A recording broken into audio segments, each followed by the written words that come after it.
Soyons hospitaliers autrement. Soyons hospitaliers envers nous-mêmes. Oui, soyons hospitaliers envers nous-mêmes.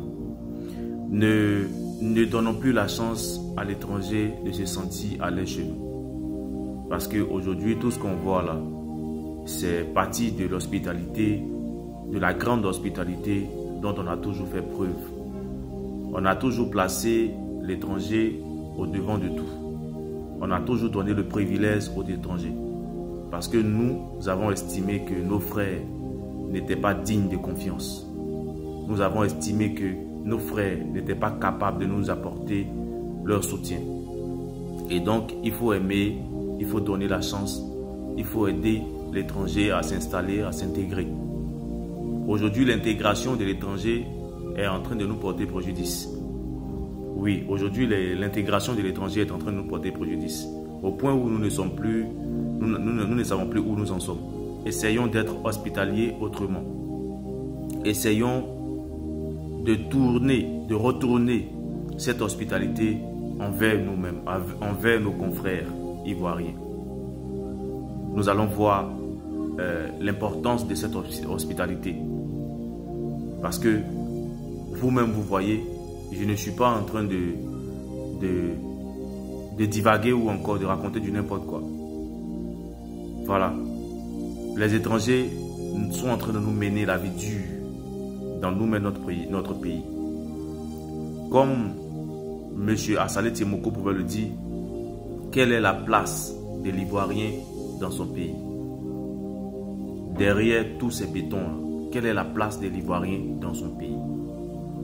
C'est ça la question. Voilà, c'est ça la question. Oui, embellissement de la ville d'Abidjan. Quelle est la place de l'Ivoirien dans son pays? Nous devons prendre conscience sur toutes ces choses-là qui se déroulent dernièrement dans notre pays. Nous sommes exposés, nous n'avons pas de soutien, nous n'avons pas d'accompagnement. Il n'y a personne qui veuille donner sa poitrine pour nous. Vous voyez à quel point est-ce que nous souffrons dans nous-mêmes, notre propre pays. Il serait mieux, il serait préférable qu'on se donne la main. Il serait mieux, il serait préférable qu'on se fasse confiance. Il serait mieux, il serait préférable qu'on s'accompagne soi-même. La xénophobie n'est pas mauvaise en soi. La xénophobie n'est pas mauvaise en soi. C'est les gens qui ont mal interprété ce terme-là, ce concept-là. C'est ce qui fait qu'aujourd'hui, on a une mauvaise image de la xénophobie. Penser à soi-même, ce n'est pas mauvais. Dans tous les pays, on dit les autochtones d'abord. Pourquoi en Côte d'Ivoire, on veut que nous on dise les étrangers d'abord? Notre économie est détenue par jusqu'à 90% par les multinationales. À peine même, les Ivoiriens ont quelque chose. Voici les problèmes sur lesquels nous devons statuer.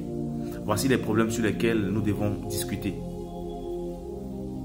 C'est pas le fait de venir parler d'un tel individu ou d'un tel autre individu qui va s'éterniser au pouvoir. Ce n'est pas de ça qu'il s'agit. On a besoin de quelqu'un qui saura défendre les intérêts du peuple. On a besoin de quelqu'un qui saura parler au nom du peuple. On a besoin de quelqu'un qui saura pleurer quand le peuple pleure.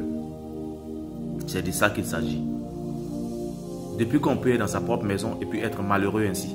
Depuis quand? Vous voyez à quel point les Ivoiriens souffrent. Vous voyez à quel point les Ivoiriens ne peuvent pas parler dans leur pays. Vous voyez à quel point, même dans les contrées lointaines, on va encore arracher les terrains, les terres des gens. Nos parents n'ont pas vendu des terrains aux étrangers. Ce n'est pas nous qui allons vendre nos terrains aux étrangers. Voici ce que nous sommes en train de défendre. Prenons conscience de l'enjeu qu'il y a à lutter aux côtés du peuple que de lutter pour son propre petit ventre. La Côte d'Ivoire, c'est notre patrimoine. On n'a pas de passeport ni de visa pour aller nous éterniser dans le pays d'autrui.